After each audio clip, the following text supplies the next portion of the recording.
Das Gesamtpaket vom Z95A ist wirklich überragend. Panasonic liefert Bild und Ton auf Referenzniveau und hat jetzt mit Fire TV einiges an Boden gut gemacht, was Apps und Smart TV angeht, ohne dass man dafür auf die Panasonic-Vorteile verzichten muss. Gibt es da jetzt noch irgendwas dran auszusetzen? Hallo, hier ist Fitus von hifi.de.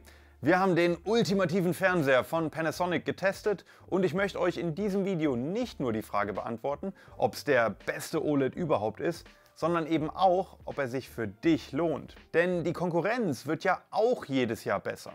Wir haben auch wieder ein großes Shootout der aktuell besten Fernseher geplant und damit ihr das direkt mitbekommt, abonniert am besten unseren YouTube-Kanal.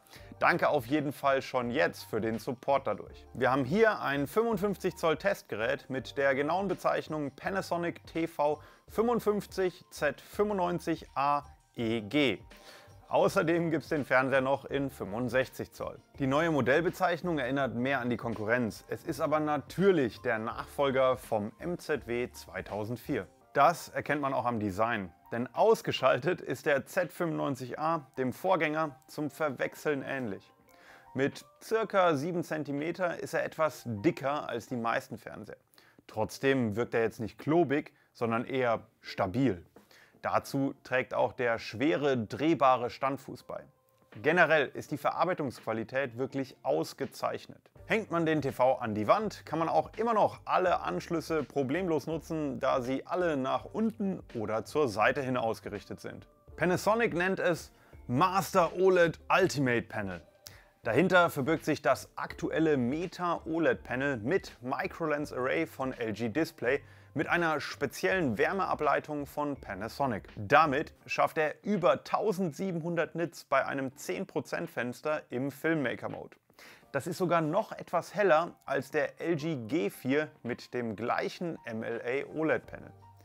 Allerdings sieht man das eigentlich nur an den Messwerten. Und da fällt auch auf, dass die Kurven auch einfach etwas anders verlaufen. Neben dieser hohen Helligkeit liefert der Z95A auch noch äußerst exakte Farben. Nachdem wir für maximale Neutralität den Helligkeitssensor und die automatische Anpassung der Farbtemperatur abgeschaltet haben, ist das Bild in Standard Dynamic Range wirklich nicht mehr vom Referenzmonitor zu unterscheiden. Die Abweichung der Farben mit einem maximalen Delta Error 2000 von 1,79 kann man auch mit dem geschulten Auge nicht mehr erkennen. Der G4 ist hier aber theoretisch noch genauer, wobei die von uns gemessenen Unterschiede so nah beieinander sind, dass man angesichts von Serienstreuung und Messgenauigkeit kaum noch von besser oder schlechter sprechen kann. Aber eigentlich geht es bei so einem Fernseher ja um High Dynamic Range. Dafür hat der Panasonic TV auch wirklich alle HDR-Formate mit an Bord, inklusive Dolby Vision und HDR10 Plus. Und mit der Ausgewogenheit und Präzision kommt der Z95A auch in HDR ausgesprochen nah an die Qualität eines Referenzmonitors. An dem Diagramm in der Mitte sieht man, dass es wirklich keinerlei Farbstich gibt und die EOTF ganz rechts zeigt, wie exakt alle Helligkeitswerte dargestellt werden können. Was ihn davon noch trennt, beim Bild noch näher an die perfekte Note 10 ranzukommen, ist in erster Linie der Umstand, dass ein WRGB OLED-Panel bei strahlend hellen Farben von HDR-Inhalten Kompromisse eingehen muss. So sieht das intensive Himmelsblau in den ersten Szenen von Gemini Man in HDR etwas blasser aus als auf der Mastering-Referenz oder einem Sony A95L mit QD OLED-Panel. Panasonic zeichnet sich dadurch aus, dass man noch echt viel einstellen kann. Einerseits gibt es echt professionelle Anpassungsmöglichkeiten, um das Bild noch exakter zu machen. Andererseits gibt es natürlich auch einfach gut funktionierende Bildverarbeitung. Und das Schöne ist, dass man dabei keine Kompromisse eingehen muss. Wenn dich das typische Kinoruckeln bei Kameraschwenks und raschen Bewegungen stört, leistet die Zwischenbildberechnung mit der Intelligent Frame Creation sehr gute Dienste, in unseren Augen sogar noch etwas besser als bei LG oder Sony. Auf mittlerer Stufe eingestellt ruckelt es deutlich weniger und es bilden sich dabei kaum Artefakte, vor allem nicht bei Material mit hoher Auflösung. Panasonic hat seit diesem Jahr Amazons Fire TV im Spitzenmodell und das eben ohne, dass man dafür die gewohnten Einstellungen von Panasonic aufgeben muss. Aber erstmal zum SmartOS Fire TV. Damit hat man eine gigantische Auswahl an Streamingdiensten und Apps und man kann den Z95A eben nahtlos ins Alexa-Ökosystem integrieren. Werbefrei ist der Homescreen natürlich nicht mehr, aber dafür gibt es jetzt endlich auch Apple AirPlay bei Panasonic. Wer unbedingt möchte, kann den TV auch ohne Sprachsteuerung oder sogar ohne Amazon-Anmeldung nutzen. Die Funktionen sind dann aber natürlich eingeschränkt. Und dann setzt Panasonic ja noch einen obendrauf. Neben den ganzen gewohnten Einstellungsmenüs hat man auch noch Funktionen wie das Aufzeichnen von TV-Sendungen auf eine USB-Festplatte, Timeshift nach einem zeitnahen Update und außerdem kann man mit dem Fernseher digitale TV-Programme im WLAN selber streamen, um sie mit einem anderen Panasonic-Fernseher drahtlos zu empfangen. Die Fernbedienung hat immer noch ziemlich viele Tasten, ist aber im Vergleich zum Vorjahr etwas schlanker geworden.